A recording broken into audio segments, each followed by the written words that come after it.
to Erasmus Talks podcast. This podcast is created and hosted by Hazar University International Affairs Office. Your host today, again me, Arzu.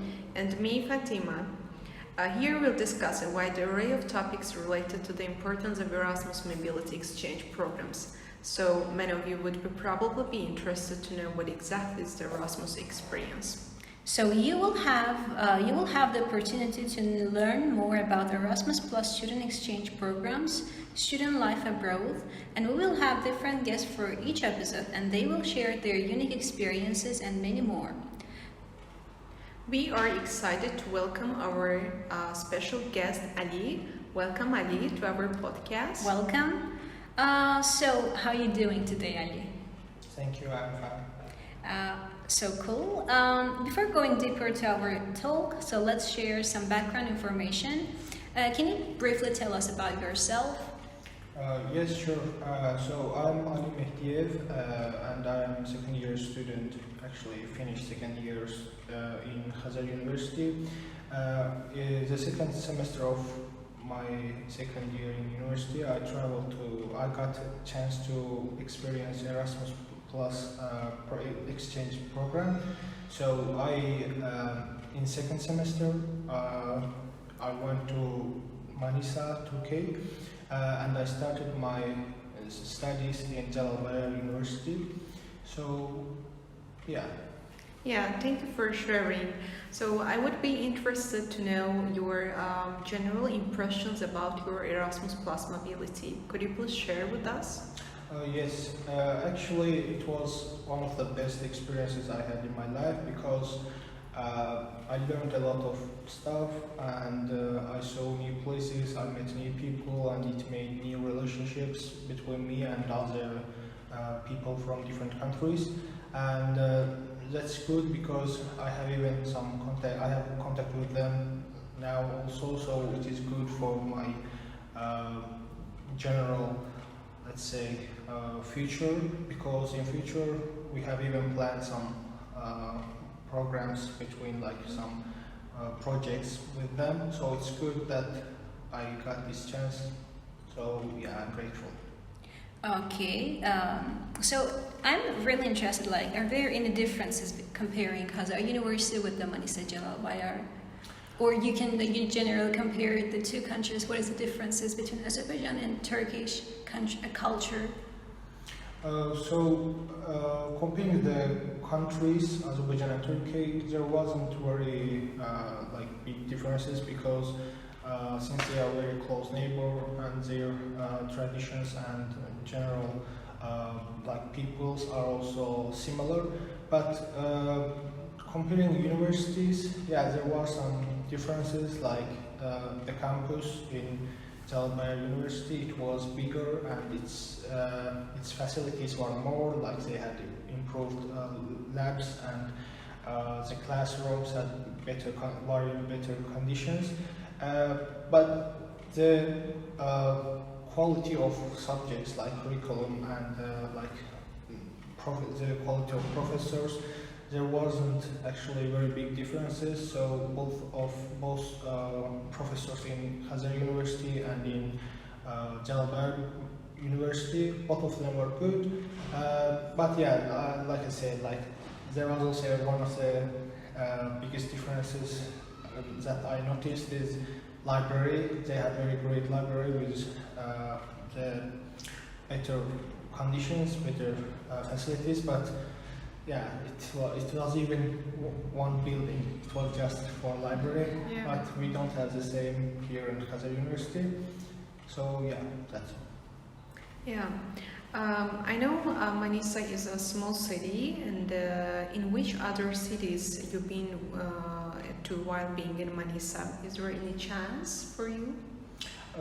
Yes, I visited Izmir, which was approximately 40 minutes far away from Manisa, and it was also it was a big city, and it was great. I have been most of the time. I just went to Izmir because it was near, and since university subjects was hard for me at the beginning, and the adaptation process took some time. So I started traveling after some time when I arrived to Manisa. That's why I didn't want to like very far cities. So I just went to Izmir with my friends.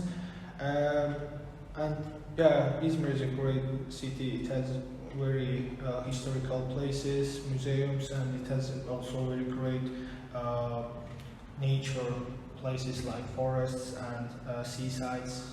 And yeah. Okay, Elliot, thank you for sharing. So you said that you generally traveled around Izmir. So are there any tips and tricks that you can give for, while traveling? Maybe you have used some traveling apps or something related? Yes, actually in Manisa, there was like when I advise the students who will go there. At the beginning, it will maybe a few days they will not have their Turkish like national number, so that's why they should download Maps program. Its name is Maps, just basically Maps, and it is good because you can use it without internet. So when you go outside and when you want to find some places for food or like for entertaining, so it's good to use without internet. Yeah, Ali, you've mentioned that you had only chance to visit only Izmir, and I would be interested which place impressed you most among the places you visited in Izmir. Could you please share with us? Yes, sure. Actually, one of the best and okay, one of the best places I had visited, and it was called Ephesus, and I really liked the nature I saw there and the historical buildings and stones, and it was actually also very good guided. Like there was tour guide on the entrance, so you could just pay them a little fee and they will tell you a lot of information about that place. And there were also information cards inside, so you could just read that cards and get information about that place. And it was also, when you are going more inside, you will see different statues which had even hundreds or thousands of years old, and it was really interesting to see them in real life. And yeah, and another place like I had visited and which I really liked was Teleferik. It was a very great place because you are going up up to the top of the mountain, and there were a little park there, and you could just like sit and have a meal with your family or friends, or just talk and have drinks. There was also restaurants which you could also sit, and the view there was really good, and it was like in hot weather you should just go there because it was colder than outside, like downside, let's say. So yeah, the best places was these two. Okay, I mean, when we compare Azerbaijan with Turkey, when it's not really far from our country, and we can say that our cultures is almost similar, even our languages. But have you been in trouble, while being in Turkey? I would say yes, actually, sometimes, because even like you mentioned, there's not very big differences between countries or like people's ethnic ancients, but there was still some problems while actually it was more related with my character, like especially for me, because I had a bit, I was in trouble to make relations at the first when I arrived there, and I had also some problems with documents, like for getting card for staying in Turkey for more than 3 months. It take a bit of time to get my card for staying in Turkey more than 3 months. But generally, yeah, I just since I had a coordinator in university and he managed, he was helping me while I had these problems, and yeah, so I could solve these problems in a little time. Yeah, Ali, I would say that from the application period, most students concerning about the accommodation. So, and I do believe that your answer will be more helpful for the students who is planning to apply for the exchange mobility. So, could you please share that your experience about the accommodation while you were in Turkey? Yes, actually I was lucky in this topic because before after getting accepted to Erasmus Plus exchange program, I got email from my coordinator in Turkey, and he offered me some places for residenting while I would, and he offered me some places to stay during my mobility, and I chose guest house, which was university's guest house, and it was for students and for university staff members. So I didn't face any problems related to my accommodation, and its price was also it was fair, like it was good, and yeah. Okay. I think like everyone here would agree that the most beautiful part of Erasmus programs is to have the opportunity to know, international, to improve your international network and to know from people from other countries. So can you please share us how was the process of meeting new people for you while being in Turkey? Yes, as I mentioned before, actually I had some tough times when I arrived, and in the first weeks it was a bit hard. But after some time, I met new people, like both in guest house and university, and the people I met, they were both local people and the other international Erasmus students.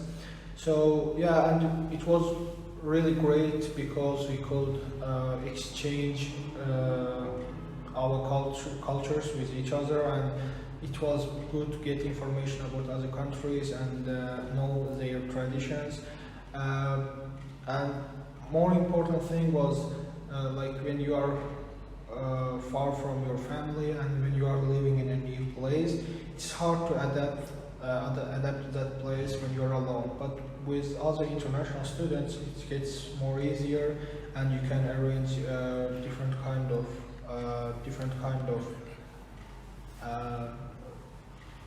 activities together and have fun. So yeah, it was great to spend time with international students and also local people. Like for example, when I was going to Izmir, I didn't know places like. It would be hard for me to travel alone, but thanks to local people, they just took me to different places and arranged activities. So yeah. Okay, so my next question is really related to the previous one. Have you ever experienced culture shock in Turkey?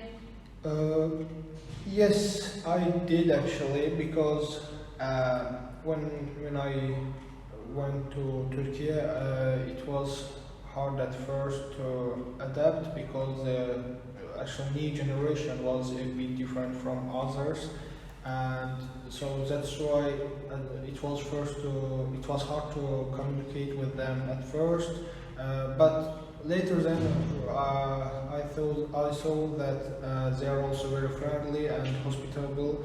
So yeah, it just took 1 month or something before I adapted, and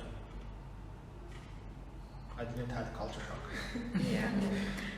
Yeah, Ali. So besides, as you know, beside the social part, while being in the Erasmus Plus mobility program, the students also are having the responsibility for academic part. So I would be interested to know that have you experienced any academic difficulties, especially in curriculum? Yeah, I actually, I didn't, since I mentioned before, there was not very big differences in curriculums, so I didn't have the like very big problems with subjects. But of course, there were some, for example, since the education system is a bit different from Azerbaijan's education. So in Manisa, in Azerbaijan University, I had some problems with understanding the subjects at first, but later then with my classmates, like group mates, we studied together and they helped me to understand the material. So yeah, I didn't have actually too hard times with my university subjects. Yeah, thank you so much, Ali. So you also know that Erasmus Plus program every semester, every year contributed to the students' life, positively and changed their life. And we also received the feedbacks from our outgoing students of Hazar University that how this mobility changed their life positively. And the impact to their lives. So it would be also to know that what would be different if you hadn't been to Erasmus, and how has Erasmus also contributed to your life? The first and the most important thing which has been changed in my life, or let's say in my character, was socializing, because before I went to Turkey I was a very introvert person, so it was hard for me to make relations with other people and communicate. But after Turkey, after Erasmus experience, now I can talk with everyone, even I don't know them, and make relations and spend good time with them. Okay, it was also good because it helped me to I got motivated and my self-confidence increased. So yeah, I think I will see great results with this. Let's say with high self-confidence, it will affect my career in future and in my relations with other people also. Ali, it's so impressive to hear from your side such a contributions. So thank you very much. It's been so wonderful to listening to your experience being an Erasmus student abroad, and I hope that your experiences will inspire the next Erasmus students. So many thanks for your participation. Any last words or motivational words you can share for anyone out there who also want to go with this journey? I would say that everyone who has a chance, just apply for this program and just experience it at least once in your life, and don't be afraid of trying new things in your life. And it is traveling or staying away from your family and friends is not hard, even sometimes it is better. So good luck. Thank you so much, Ali, for sharing all your experience. So we do believe that it will be a guidance for the students who want to apply for the Erasmus exchange program. So I would like to also thank our great listeners, and please do share this episode with your friends and subscribe to our channel, and because we'll be back with new guests for each episode. Thank you so much and stay tuned.